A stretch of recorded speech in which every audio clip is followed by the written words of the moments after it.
let's pop off right now. We got to get started. We gotta go. Let's go. Let's go. Let's get the people in the chat.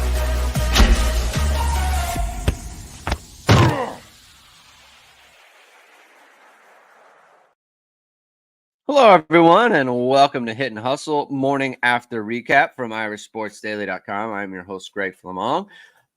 Notre Dame achieved a great victory against Tennessee State yesterday, 56-3. I've been looking at some of the stats, and they are kind of unbelievable. They're hard to, I guess, fathom, especially the Sam Hartman stats.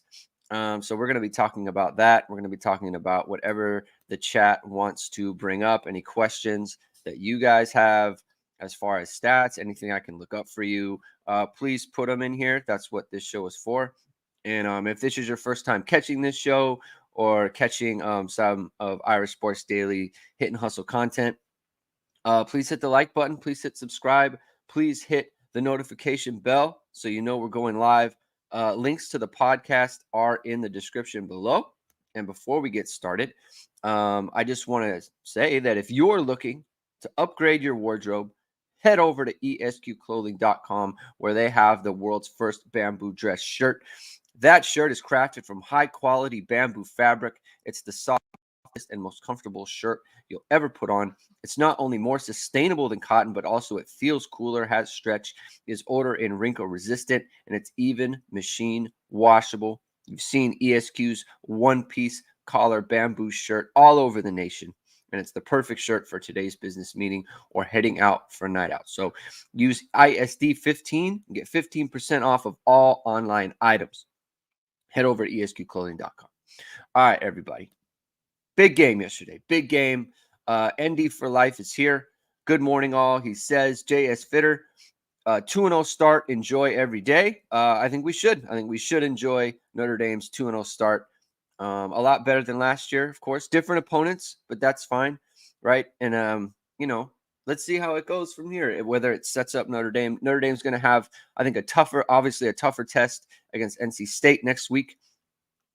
NC State beat UConn on I think it was Thursday. Not super impressive, but definitely a tougher test for Notre Dame than the first two matchups. So that's going to be interesting. Aaron Stack says, GM, good morning, coffee and cup, sun and sky, Notre Dame dub. Thank you for being here, Aaron. My guy, my associate, Frank Vitovich over at uhnd.com, and my single high co-host. I tend to overreact pretty much everything. I mean, I'm still not concerned about Tobias Merriweather's lack of production. Should I be? Also, go Birds. I wouldn't be, just because we have to think about all of these offensive things, concerns we might have in the context of they're scoring touchdowns on pretty much every possession. Especially all the Sam Hartman possessions. Sam Hartman has 12 possessions on the season. There have been touchdowns in 11 and a missed field goal in 1. So they're scoring points. It's kind of I don't want to say nitpicky, because it's any kind of complaint you could call nitpicky with the start Notre Dame has had, but I don't see where there's room to be like, well, they should be getting this done, or they're scoring on every play. So that's one thing. I think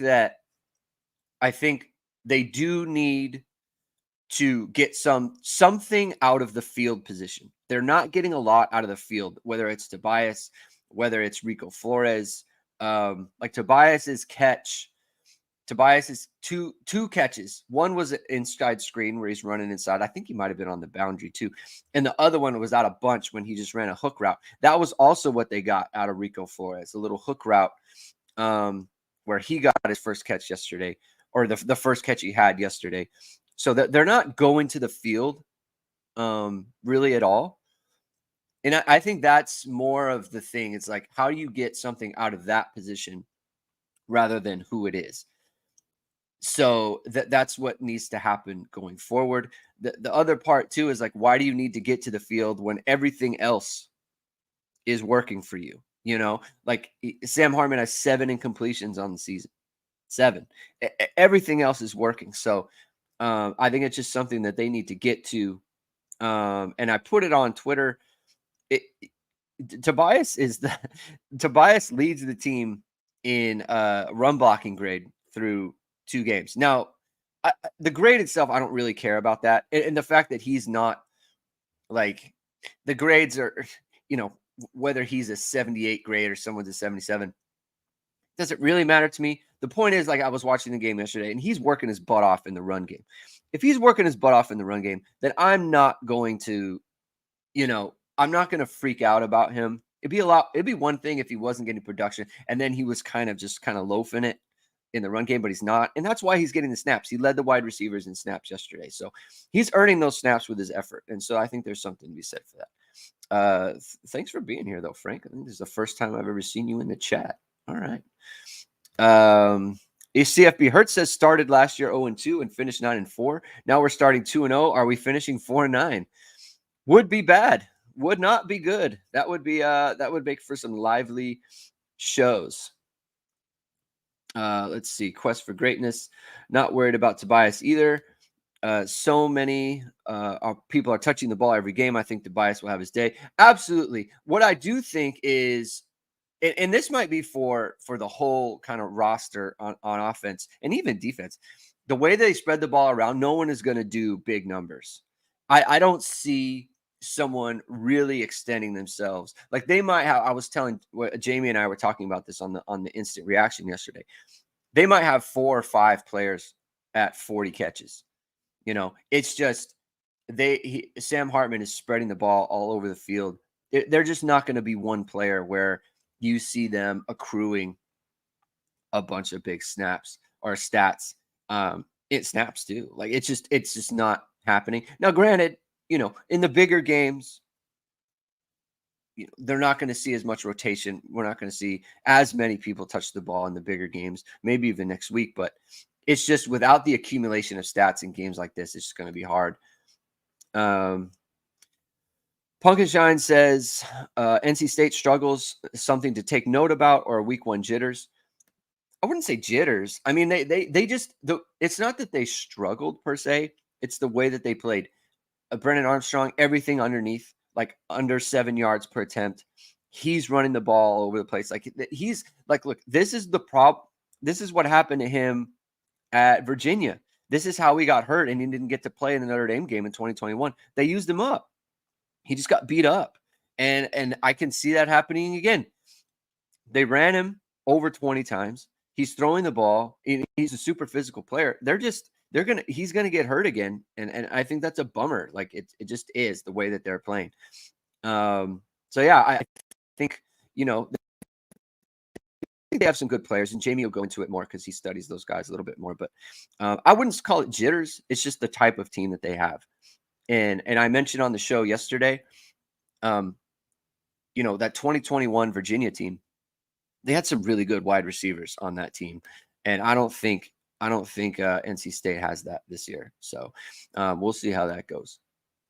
Mitchell Vahiluk, thank you for being here. He says, I think looking sharp, regardless of opponent, is a good thing after watching others struggle early. Yeah, you can only play the teams that are put in front of you, and you want to play as well and efficiently as possible. Notre Dame has done that. They have absolutely done that. They are scoring touchdowns on pretty much every possession. That's all you can do. That's all you can do. Their efficiency is off the charts. Like Sam Hartman, he has his passing numbers are unbelievable. He has a perfect NFL passer rating against pressure. He has a perfect NFL passer rating, I think, working out of the pocket. Let me just check this out. I am checking this out. Let's see. Under pressure, Sam Hartman has a 158.3 passer rating, which is perfect. When he's kept clean, 35 dropbacks, kept clean. So 35 out of 44 dropbacks, he has a clean pocket to work with. He is 27 of 35 or 27 of 34, which is 79% completions, 357 yards, 10.5 yards per attempt, 4 touchdowns. His passer rating when he's kept clean is 149.6, which Perfect is 158.3. It's super efficient, and that's all you can hope for. That's all you can ask for. Running the ball, Notre Dame is averaging 6.8 yards per carry, 5 touchdowns. It's all working, and that's all you can do when you have an opportunity to play. You want to be efficient, and you want to be sharp, and Notre Dame has been. So that's a credit to the players, credit to the staff. JS Fitter says, any concern about guard play? Seems like TSU is getting pressure up the middle. I don't know if that is a I don't know if do you mean in the run game or do you mean in the passing game? You might mean in the passing game. Let me see if I can find it. Let me jimmy around a little bit, because in the running game, I think that might be a thing. I mean, I don't really have concerns about the guards, just because you're going to see a little bit. I mean, it's their second game starting, so you're going to see a little bit of inconsistency, just a smidge. But like I said, they're running for 6.8 yards per carry. They're getting consistent push inside. I don't have big concerns about them. I mean, look, they're going to play Ohio State. They're going to play NC State this week. That's a better defensive line. They've got some guys in the defensive line, so that'll be a bigger test. But as far as like red flags, like I'm very concerned. No, I have not seen any of that. I think they look good. I think their assignment sound. They're making a little bit of mistakes, right? They're not going to be perfect. No one expects that. And we shouldn't expect that from 2 new starters. But I think, just generally speaking, I think they're playing very, very well. I don't have big concerns about them. Now, again, we're going to see better teams, right? Against better teams, you're gonna struggle a little bit more. Let's see. Let's get some more. Andy for Life is upset about the no call and targeting against Ford. It's not good. It's not good.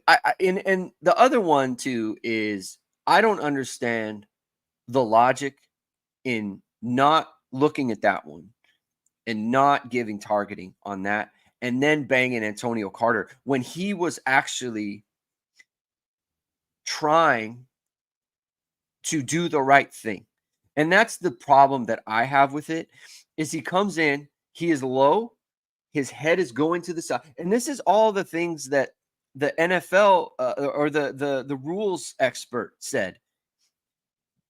He's got his arms out, he's trying to wrap up, he's got his head to the side. The quarterback ducks into it.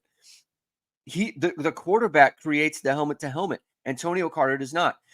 And so I don't understand how they bang him for that. But then on the other one, it's like, well, no, it's actually more of his forehead and not the crown. Like, come on. The inconsistency is what the problem is, right? If you don't want to give it to Devin Ford, if you don't want to do that, then that's fine. But then you come back a quarter later, and then you get the Notre Dame player. That it's just super unfortunate. And the only thing that I can say is, it's fortunate for Antonio Carter that it was in the first half. He doesn't have to miss any of the time for the NC State, because the second half is when he serves his penalty. That's the only good thing, is that it happened in the first half. He doesn't have to miss. He's completely free of his punishment. But it's just the inconsistency, and they cannot be a consistent ruler on issues like this. And that's the biggest thing for fans. You do not know play to play how they are going to look at something, and that's the biggest problem, and it's unfortunate. So Michael says Armstrong is very inaccurate passing downfield. Yeah, he was. And look, that new team, right? New team, same coordinator, but new team, new receivers. That stuff could change. Charles Faber says, glad these are back. Great job, Greg. Should be a fun year. Thanks for being back, Charles. I really appreciate it. Please like and subscribe if you're in the show for the first time. Please like and subscribe.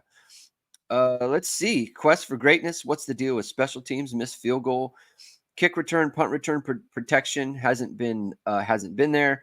Ford had like 4 or 5 guys in his face. So the missed field goal, I mean, I don't know. He missed it, right? Like I don't look at that as a special teams operation per se. I mean, as a fifth-year kid, he just missed a field goal, right? I think punt returns actually been pretty good. They've had a couple opportunities. Again, you don't want. First of all, they've had some short punts against them, and that's fine, right? I think their field position's been really good. Chris Tyree had a good punt return against Navy, and then they had a couple returns from Salerno late in the game. So I don't concerned about that. The kick return. Here's the problem, and I talked about this too on the instant reaction with Jamie.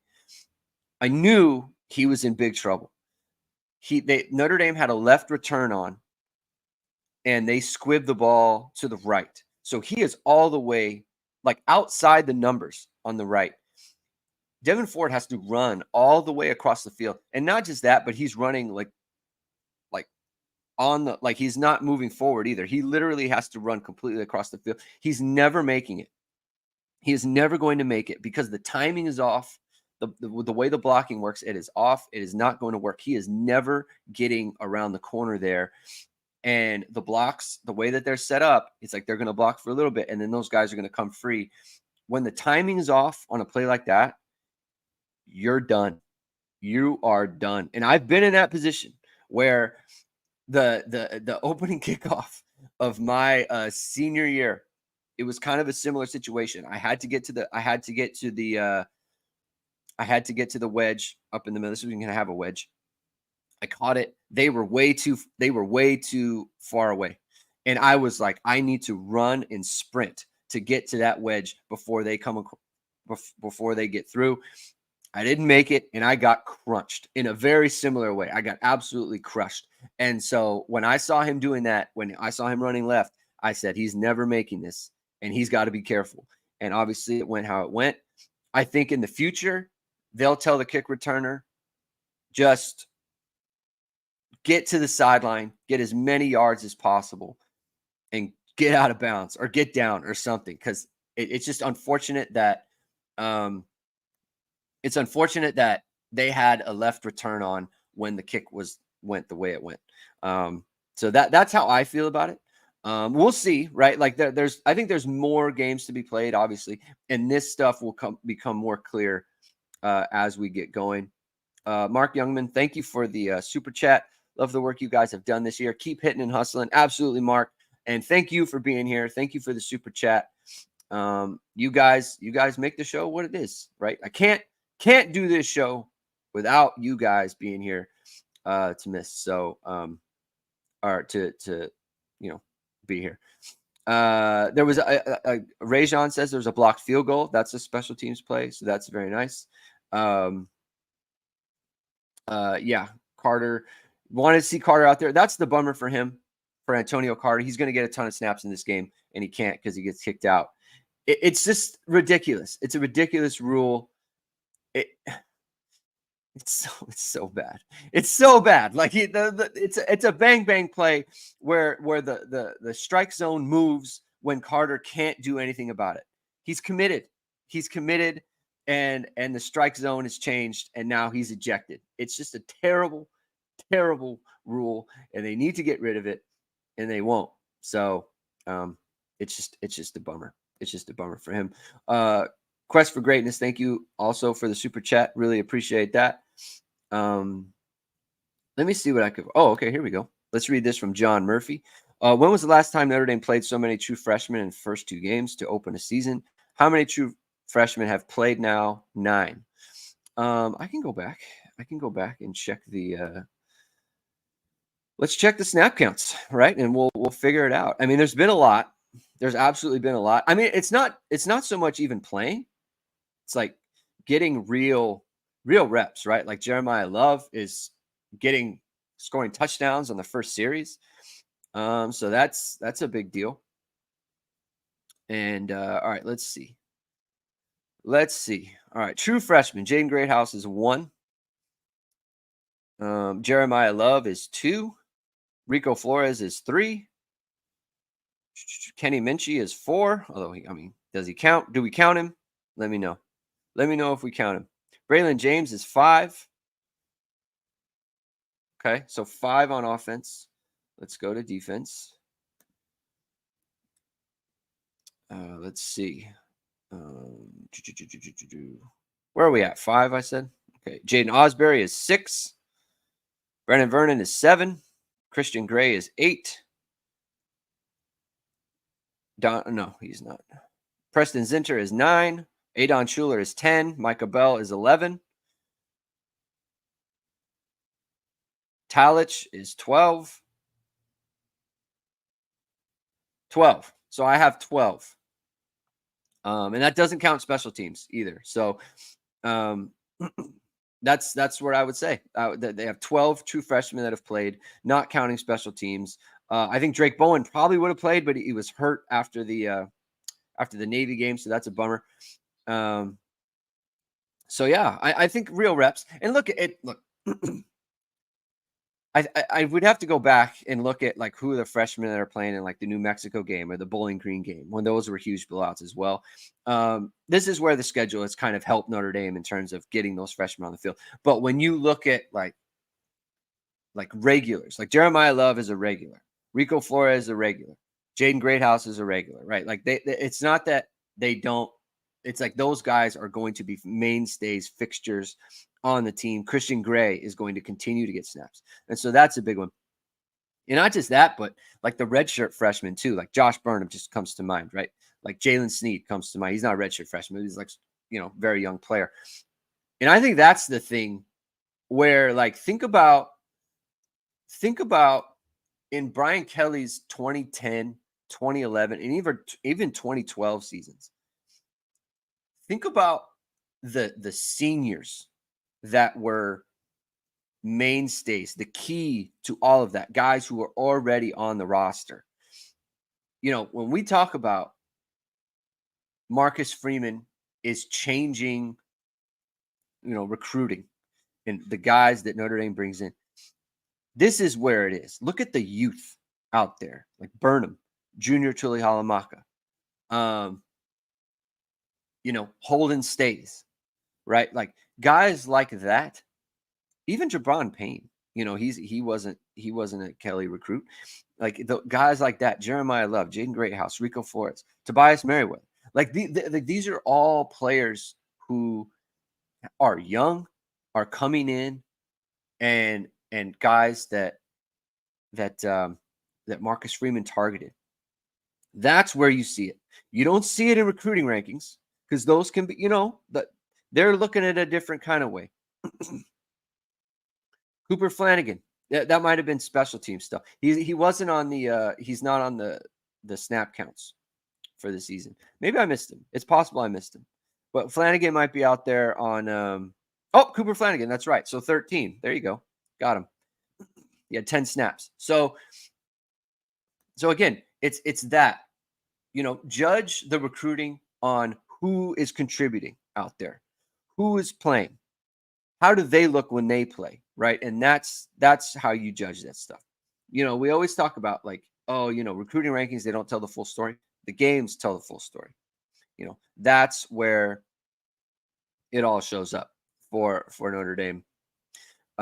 Just some more on the passing from Sam Hartman. 10.9 yards per attempt for the season, 6 touchdowns, 33 of 40. I don't think he's 33 of 41. I think he's 33 of 40. Sometimes PFF will like have some weird, like just completely different from where we go? Where is this? Passing. They just come like completely different from what the box score does. It's very strange. So here's Sam Hartman.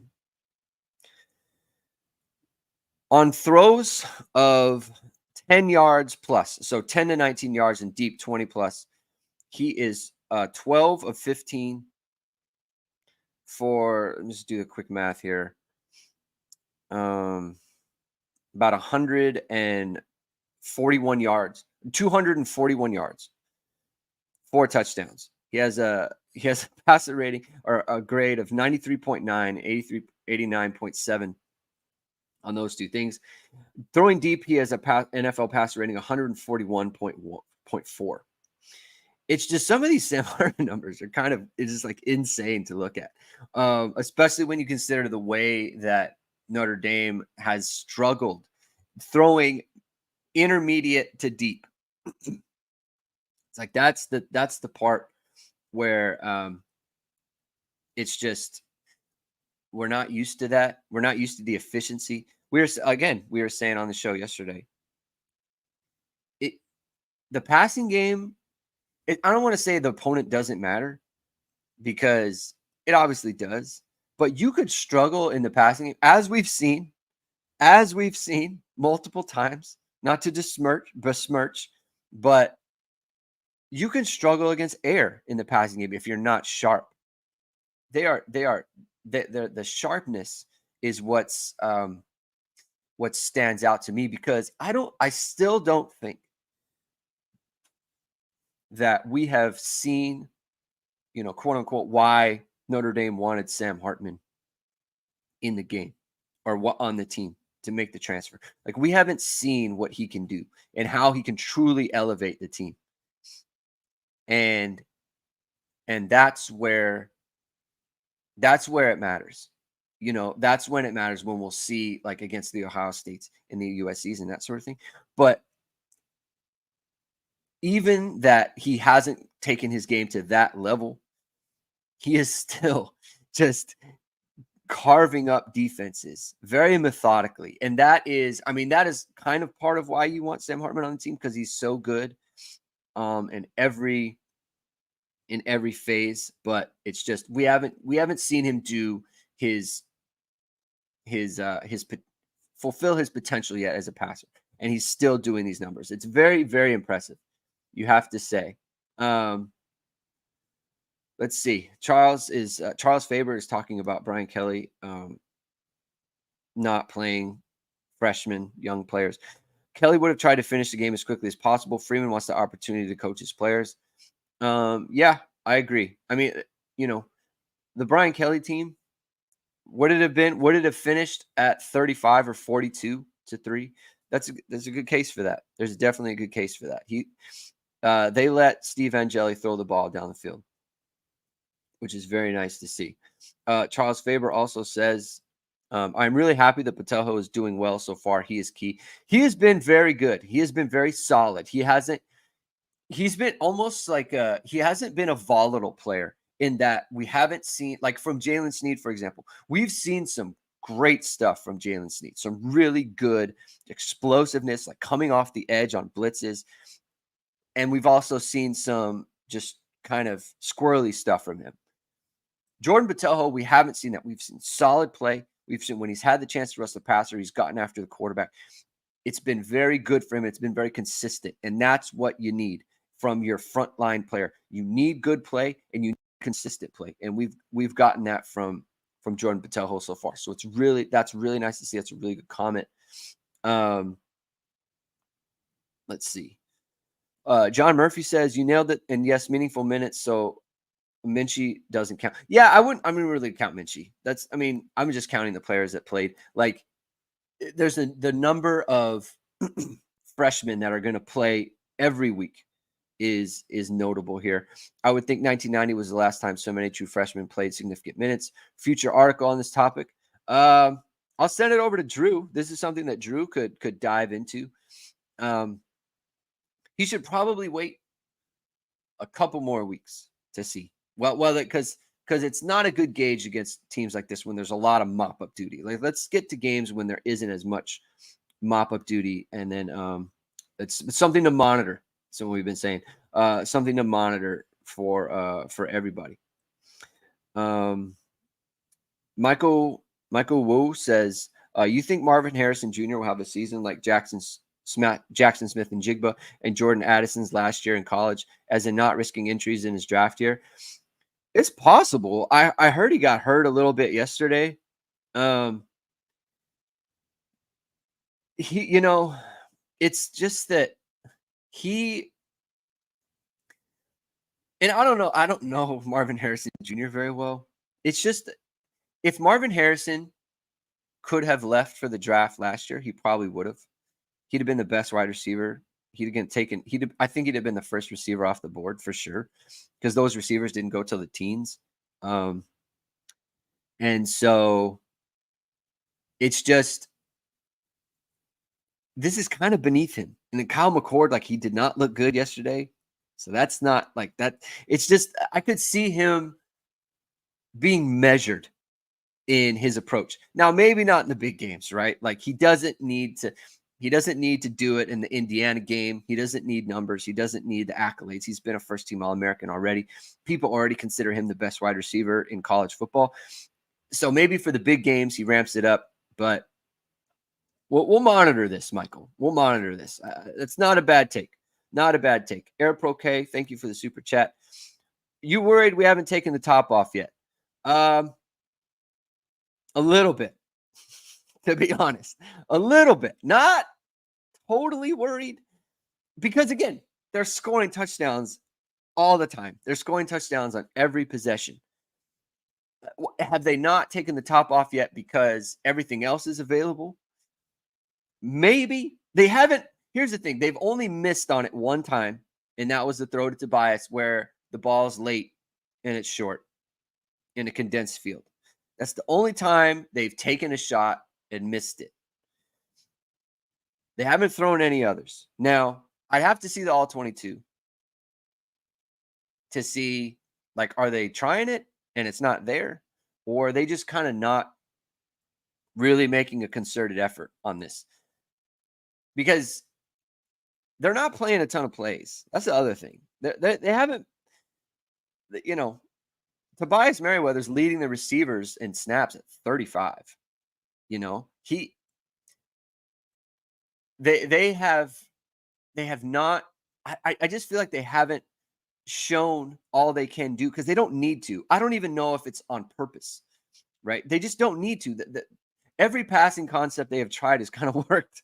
Every pass they throw is just, it all works out for them. So it's a good question. It's a fair question. Monitoring. That's what I'll say. I am monitoring the situation there. It does need to happen, right? The other funny thing, Chris Tyree, 11 snaps yesterday. 11 snaps. 14 snaps in the opener. He has 25 snaps for the season on offense. That is, I did not expect that. I thought it would be more. I thought he'd be a bigger part of it. And I didn't think the tight ends would be as big a part of it. So that's interesting. That's interesting to me. So we're monitoring. So Air Pro K, let's keep an eye on it. Elliot Zackham, longtime Twitter follower, first time watching. Thanks for being here, Elliot. Hit subscribe.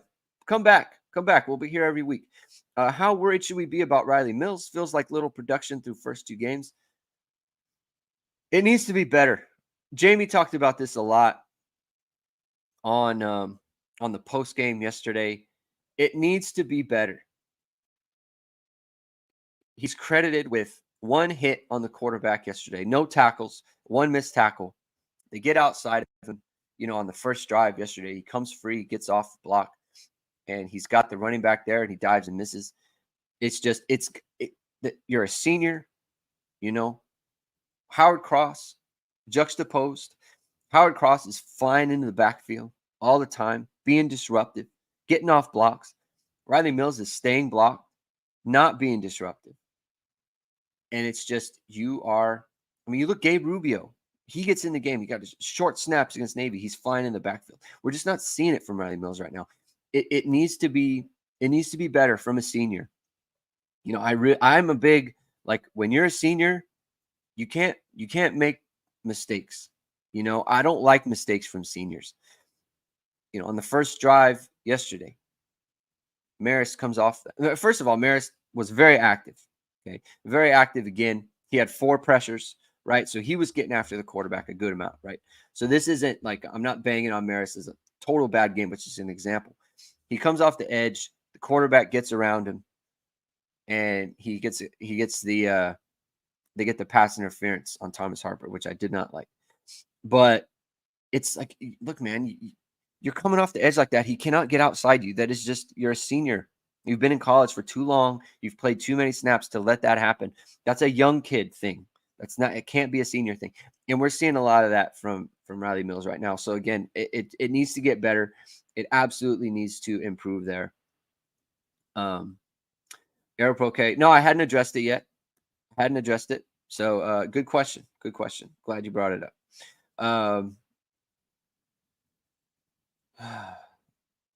He did go back out. Oh, CFB Hertz is talking about Marvin Harrison Jr. He did go back out, so whatever he did wasn't too serious. But he doesn't seem like he's taking the season off. I don't think he's taking the season off at all. It's just I just be curious to see what the if it's like peak Marvin Harrison or if it's just kind of, it is what it is.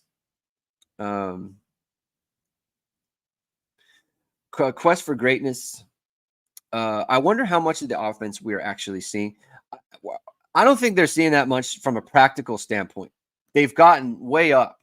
They've gotten up on both teams. It's just from practically speaking, they have what, 35 plus 28. What is that? 63 points. They have 63 points in the first half of 2 games. You're just not going to go deep in the playbook when you don't have, like, they have, how many drives do they have that are non-garbage time? Like 4 or 5 drives, non-garbage time drives. You're just not, you're in the script. By the time Notre Dame gets out of the script, they're up multiple touchdowns. You're just not going to go deep into the playbook when that's the situation. And everything you've done in the game plan is working. So just by practical necessity, you are not going deep in the playbook. There's so much more that they can do. Tobias Merriweather is going to cause a roller coaster ride of emotions this year. I don't think so. They have too many weapons. They have too many options. That's the thing. They need, when we say they need to get deep, and he is a option for sure. They need to get, he is their starting field receiver. So they need the field receiver to be a productive player. It hasn't prevented them from scoring so far. I think the thing is he's going to have moments, not numbers. His numbers don't matter this year. And I don't think anyone's does, with the exception of maybe the running backs. But at receiver, they're spreading the ball all over the place. So no one's going to do numbers. It's about moments. He has to have those moments. Just like Jaden Thomas has to have moments. Jaden Greathouse, Chris Tyree, Mitchell Evans. Like, all those guys need to have moments, not numbers. So that's what I'm thinking about. So it's like the numbers that he has, it's just not a thing that I'm thinking about. Made up. Rob Wozniak says we need to get some monitoring t-shirts made up. For sure. That's we got to get like Hit and Hustle merch. We got to get monitoring, that sort of thing. We need to get that going. Vamos Irish says Freeman promised new offensive looks earlier in the week. Did we see anything new that I missed? No, we did not. I don't want to say he was being misleading, but we didn't see I didn't see anything new. I mean, maybe they did, and it's just kind of, I don't know. It was just hard to locate. But I didn't see any new looks.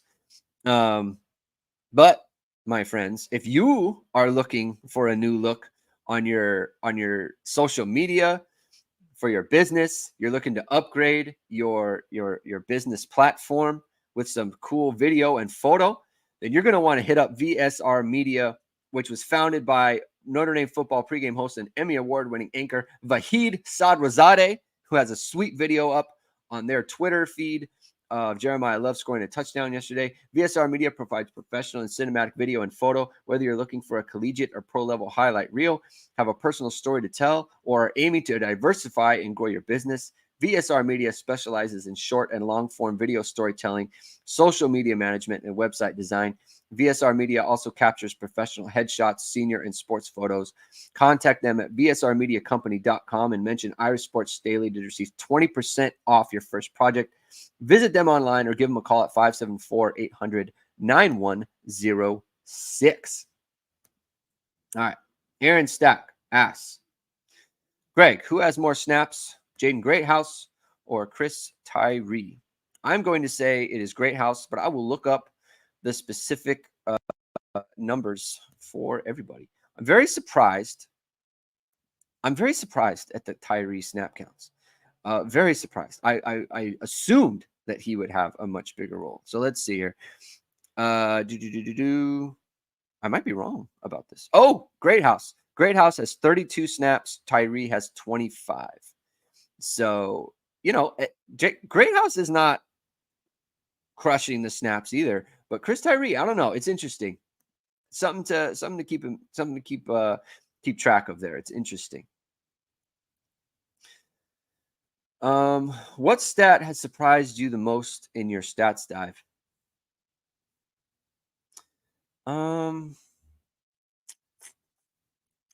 I think maybe not one has surprised me. I'm honestly, I think the Chris Tyree snap counts is pretty surprising to me. I think the one that shocks the Hartman numbers are just kind of staggering. Like they're really, really good. It's shocking to see that on paper or on online on the stats, like where it's just his passer rating is so good and he's missing nothing. The efficiency is shocking to me. Just seeing it. Granted, right? Like, especially given what was the story all camp. The defense is crushing the offense. The defense is crushing the offense. They come out in their first 2 games. They're scoring touchdowns on every possession, just about. That's surprising to me. Just seeing that. I know it's possible. Very good quarterback. Sam Hartman's a great quarterback. He's played teams a lot better than Navy and Tennessee State. But even then, how many times have we seen Notre Dame? Oh, they're going to come out and whoop them. How many times have we given our pre-game predictions? It's like, oh, they're going to win 45-10, and it's like, 31-13 or something like that. It's just, it almost never comes to fruition, and it has. So there's something to be said for that. Sam says, I'm not a Notre Dame fan, but you could beat Ohio State if that game was today. I think that's fair, given that. It's a fair take. Notre Dame's look good. Ohio State didn't look good, but then they are who they are for a reason. Notre Dame needs to show they can beat those teams. Sam, the Texas fan. All right, Sam. Good luck against Alabama next week. They look pretty good. Tyler Buckner scoring a touchdown in his opener. Good for him. Good for him. Something to monitor. Absolutely. Let's see. Quest for Greatness says, crazy to see 9 to 10 guys with a touchdown. Estimate Price, Payne, Thomas, Greathouse, Hayes, Colsey, Love, Tyree, Hartman, Flip. The Hartman flip is funny. I think Marcus Freeman's got to settle down with the hand of the ball, the ref. Geez.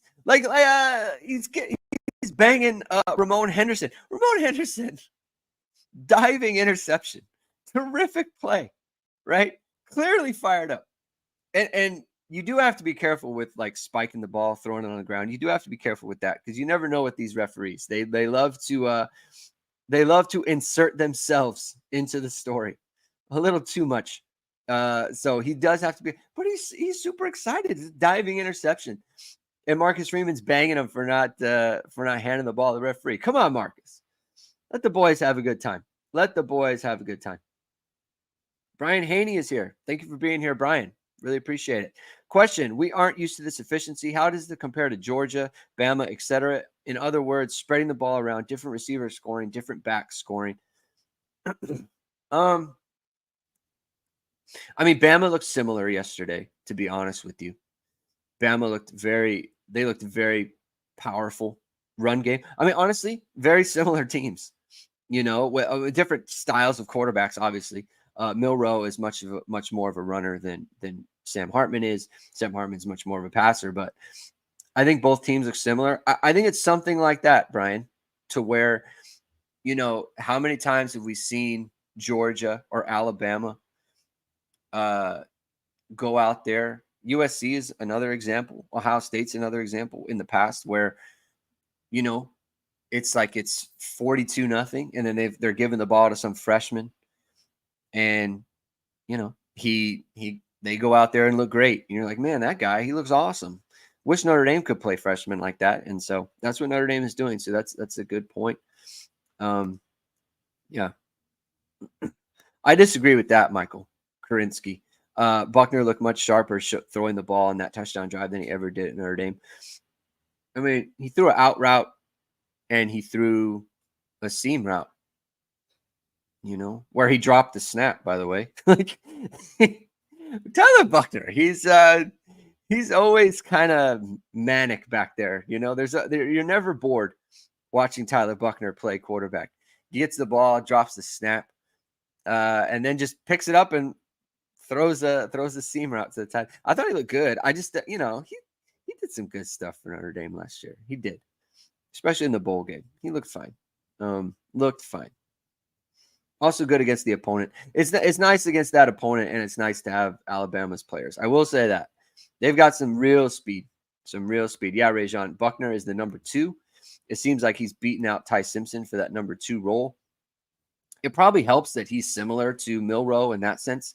But Alabama has a way that they want to play, and they have every time they game plan for a game, they're game planning for Jalen Milroe's skill set. And that is also similar to Tyler Buckner's skill set. So that helps him. I think it helps that they are very similar in that regard. What did everyone think of Colorado? My goodness. Look, I'm not a huge fan of the way Deion goes about business, just generally. It's not my style, but that's fine. The way that he had those kids ready to play is nothing other than a tremendous job by him. Is nothing other than that. And the fact that they went down and kept coming back is just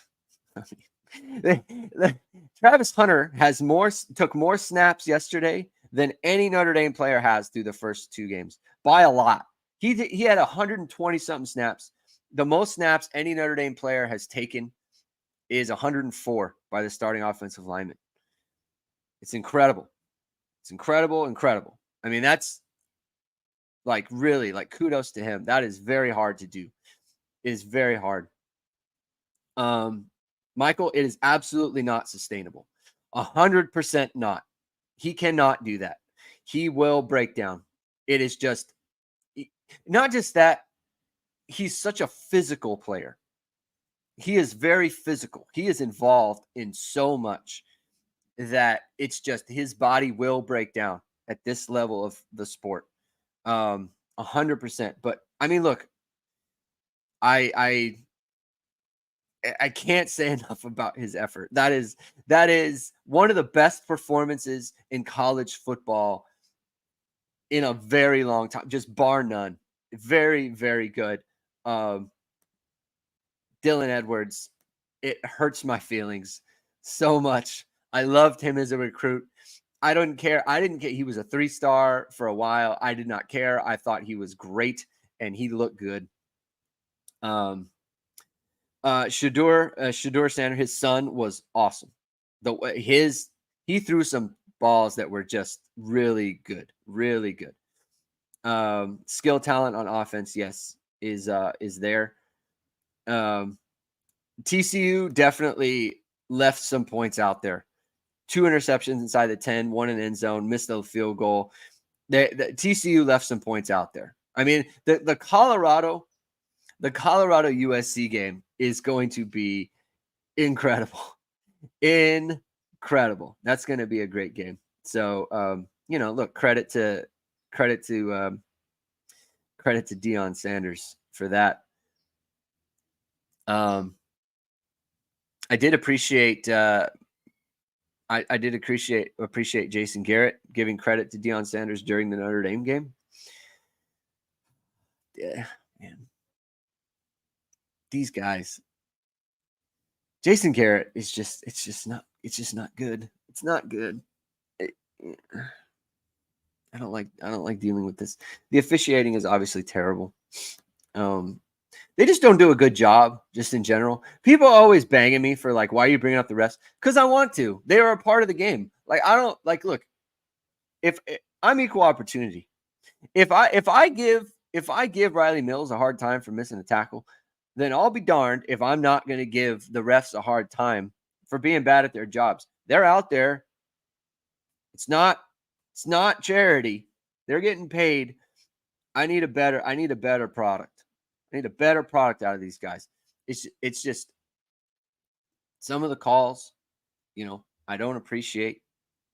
I just don't think they do a good job. And I don't think Jason Garrett does a good job either. So NBC's coverage is just, someone asked me if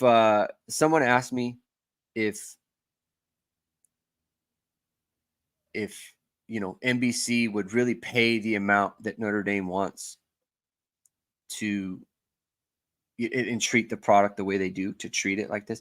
They absolutely would, because if you've seen any of their golf coverage, it stinks. Their golf coverage stinks. So they'll pay a premium to treat their product like garbage. They will. They've done it. So I just don't. It's bad. It's bad. Jason Garrett, they're talking about whether or not whether or not the ball came out before Devin Ford was down. Devin Ford was knocked unconscious. That's why he fumbled. It wasn't mentioned. How can it not be mentioned that a player in 2023 gets knocked unconscious, fumbles the ball, and we're not talking about why he fumbled? How are they not talking about that? That's not. It's just a bad job. It's a bad job by him. It's unfortunate. It's unfortunate to me. Mitchell Vahilek says we get Blackledge for the OSU game. I hope we get Noah Eagle as well. Those guys were great on the call for West Virginia and Penn State. I hope we also get Noah Eagle because I thought those guys. Obviously, Blackledge isn't my favorite, but he's definitely an upgrade. And you know what? And he sounds like college football. That's one thing that I think makes a difference to me is he sounds like college football. Garrett obviously does not. So I don't like them. I don't think they do a good job. Ray Jean says their golf coverage does stink. Second rate in most sports coverage, it seems. You know what? Their track and field coverage is very good. Very, very good. They do a very good job covering track and field. That is someone that matters to me as a former track athlete and probably doesn't matter to a lot of people. But credit where it's due. They do a very good job on track and field. Those broadcasts have a ton of information. The Otto Bolden might be the best track and field commentator ever. Matter of fact, I think that's very true. And I don't think and some of their graphics in the thing that's really good as well. But it just for the rest of it, I just, it's poor. Their Olympic coverage is poor as well. Yeah, but even if they were the only ones covering track and field, they still don't have to do a good job. So, all right, Aaron Stack, nice former 800 runner. Yeah, I was a sprinter. We had a good time. Any final thoughts from you guys on Notre Dame versus Tennessee State? It'll be interesting to see where it goes from here. Obviously, at NC State next week, that's going to be a much different matchup. I think Notre Dame's really going to have to focus on NC State. I'll bet you they didn't game plan a ton for Tennessee State. They just didn't really need to. And they're going to have to go in on NC State this week. Lee Weaver says, one nitpick, I'm still a bit worried about the Notre Dame run defense against OSU and USC. Yeah, I mean, I think OSU is different. I think USC is just a different animal in that the way that they spread out the defense. And that's where the Riley Mills thing really matters, because Notre Dame can stop the run now with they can send numbers up, right? the safeties can get super involved. The other corners or the corners can get involved. The linebackers, like everyone can kind of get involved there. And so the numbers are in Notre Dame's favor in a way against teams like Tennessee State. Navy's a little bit different, but against a team like USC, where the way that they spread the field out and the way that they play with Caleb Williams, you have to win one-on-one matchups inside. That's where Notre Dame struggled last year, where it's like the numbers dictate that they are always going to be even. It's going to be 5-on-5 very often inside, and you have to be able to win with one-on-one matchups. And so if Riley Mills can't win one-on-one matchups against Tennessee State, against any Power 5 team worth anything, that's going to be an issue. That's where it has to improve. Doesn't matter against Tennessee State, may not matter against NC State, but against a team like USC and Caleb Williams, that's going to be a big deal. Same thing with Ohio State. Now, Ohio State doesn't stress you horizontally the way that USC does, but that's going to be an issue. Clemson will do the same thing with their new offense. He knows how to spread the field out. He knows how to do that. So that's going to be important. It's very important. Ben Morrison versus Marvin Harrison Jr. is going to be epic. I don't think he'll follow him all over the field because I don't think Notre Dame is going to play that. They didn't play that much man against Ohio State last year. And not just that, Ohio State will move him around as well because they want to find the matchups that are beneficial to them. They'll move him around a little bit. So I don't think Notre Dame will play as much man. Because generally speaking, you don't want your back turned to these guys. You want to be able to look in. Speaking of which, I really like Thomas Harper in the game yesterday. I think the early returns on him, he didn't have much of a role in the Navy game because of the nature of the offense. He is very physical, the way he came up against that screen. Very good stuff. I think he's going to be a very, very good addition for Notre Dame. Just love his attitude. I love the way he plays.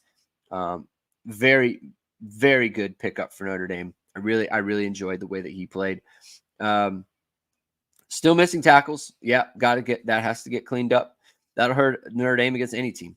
Can't miss tackles. Can't miss tackles against Brennan Armstrong. You got to get him on the ground.